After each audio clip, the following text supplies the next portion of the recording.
How on earth did EA create the greatest era of music in all of sports gaming? From 2013 to 17, the game blew up. Packs were in their prime as the vibes were just simply unmatched. But what makes the track so special? In the early 90s, the internet was just a baby. Yet in the early 2000s, everything changed. Social media was on the rise as EA was secretly building an empire that would dominate the industry. I'm not sure how you can religiously play FIFA without liking the actual sport. Personally, FIFA got me interested in football IRL, and now I love both. FIFA's number one in regards to sport games for me. I started watching soccer because of FIFA. It's true the bond between FIFA and football is unlike any other sport. But why? What made us so obsessed as a kid? With a little over 40 plus different tracks on every edition, being the most popular was a serious challenge. Welcome to 2013, the start of the revolution. FIFA 13 had the best songs of any FIFA, and it's not even close. Many songs lifted our goosebumps that year, but the one I felt the strongest was I'm on Top of the World by Imagine Dragons.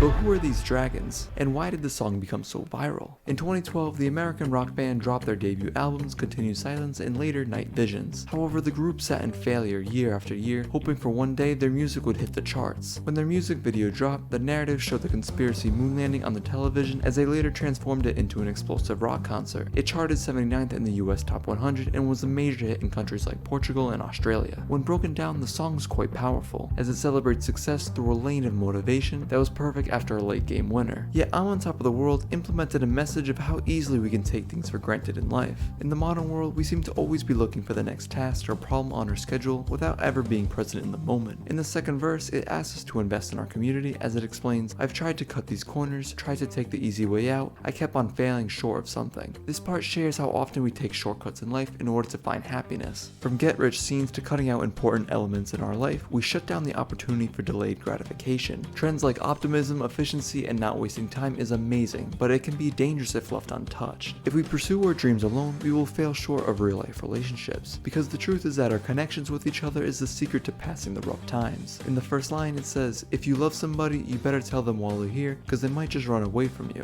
which is just a massive contraception we seem to overlook. When we are present with ourselves, we find appreciation in the things and people we have now, but then when the time comes when we can no longer do the things we want, or talk to those that used to be around us, we lose the opportunity and it all just becomes a memory. Sometimes life moves so fast we don't give ourselves a chance to take a deep breath and appreciate the things we have. I remember when I was young, I told my dad, anytime you want to go over grandma's house, just let me know, because in the back of my mind I knew that one day my grandma wouldn't be around. This song shifts our perspective by finding happiness in everything we do. It describes how when we look back, it feels as if the good days have passed, but the song makes us realize we are always in the golden years right now. Waiting on this for a while now, been dreaming on this since a child, represents how rewarding chasing a childhood dream after it finally comes true. It shows how to live life to the fullest. Whether it's depression, anxiety, a loss of a loved one, overcoming a struggle is a huge accomplishment that should make everyone feel like a king, or in this case, on top of the world. Regardless of what journeys we are on, this song will always have a place in our hearts, but in 2014, EA stepped up their game. The World Cup was coming as the world was full of excitement. However, one of the major hits was Love Me Again by John Newman.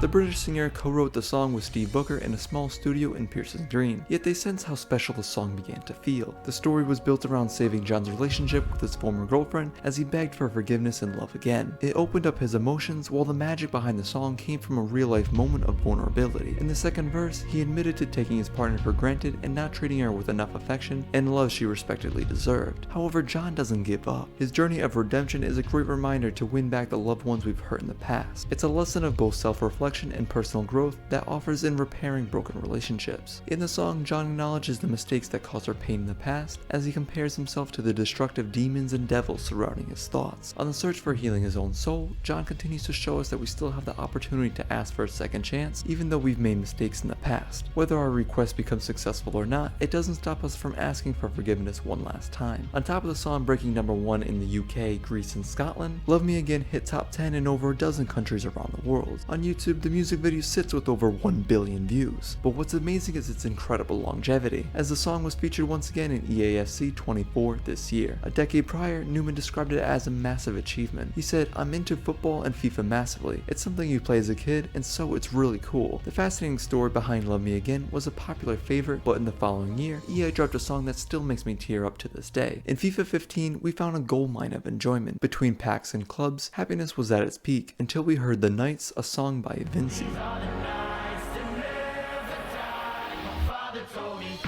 It It was released by a Swedish DJ named Tim Berling, aka Vinci, and singer-songwriter Nick Ferlin. The track was written as an ode for his father, as the original title was My Father Told Me. The inspiration for the Euro folk rock actually came from a bar in Ireland. However, the message was simple. It served as a lesson that we don't know how long we have left to live, so we must live a life we simply will remember. It pushes us to follow our dreams and take on our life goals no matter how scary or risky they might be. But Tim wasn't prepared for the global hit. Personally, he struggled with alcohol and had serious health complications such as acute pancreatitis. His gallbladder and appendix was eventually removed. As he reflected, "You travel around, live in a suitcase, get to this place, free alcohol everywhere, and it's sort of weird if you don't drink. I just got into a habit because you rely on the encouragement and self-confidence you get from alcohol." His producer added, especially as young as Tim was, he came straight out of school and didn't really know his limits, so I was more concerned about his health than he was himself. Although he stopped touring in 2016 for health reasons, Vinci never stopped making music. For years he suffered, hiding the pain in the shadows, until April 20th, 2018, where he took his own life.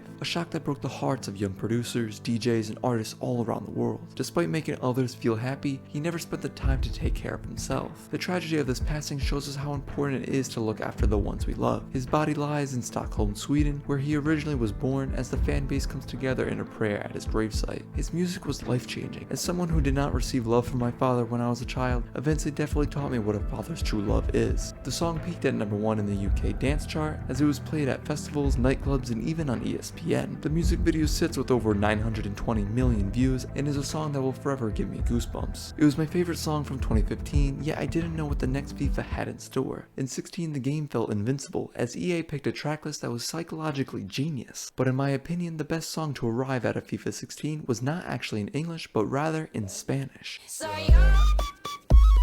A Colombian band called Bama Estero released a song called Soy Yo. Written by Sio Mieja and Lilia Sumet, it became another track full of vibrant energy, empowering everyone to be proud of who they are, regardless of what others may think. Soy Yo celebrates uniqueness and promotes self-confidence, but it was through the music video where they captured the message brilliantly. The trailer shows a confident young girl prowling the streets dancing, oblivious to any opinions of others. Her fierce determination and spirit shine as she asserts, "I am who I am, I don't pretend to be anyone else." This message does not just motivate us to express our own minds, but reminds people to not fear their authentic selves. For me, it's a celebration of music, of life, having good time in difficult times in the world, celebrating music that is always positive. It's a practice of self-love and gratitude. In fact, in Colombia, they tried to make an entire campaign out of Soy Yo due to the alarming issues of school bullying. However, the song was still an international leader that destroyed all the hate. Soy Yo can guide us to stand up for what we believe and not let others dictate our own self-worth. Kids feel shame for who they are and who they aren't, yet this song suggests how anyone can revive their own inner child and live freely in happiness. Gonzalez, the young star in the mixtape, shared, "I'm proud to be part of this video because I've overcome bullying." As her father commented, it helped her with the video because it's something she lived through. To see a joyful girl full of pride dominate the streets against older kids and boys releases a message to every young woman in the world. When she encounters haters, she stands up and fights back like a boss. Currently, the video lives with over 150 million views, as the song went on to win a few Latin Grammy Awards. Despite the lyrics being in Spanish, the sound is very catchy, which teases us to dance along with her and be proud of who we really are. It was one of the iconic tracks in 2016, but in FIFA 17, the ride wasn't finished yet. That year, EA listed Marco Reus as the cover star instead of Lionel Messi. They implemented The Journey, a program that took the world by storm. But after the rapid progression over the years, EA couldn't let the music stop now, as they added Send Them Off by Bastille to the tracklist. Set me free.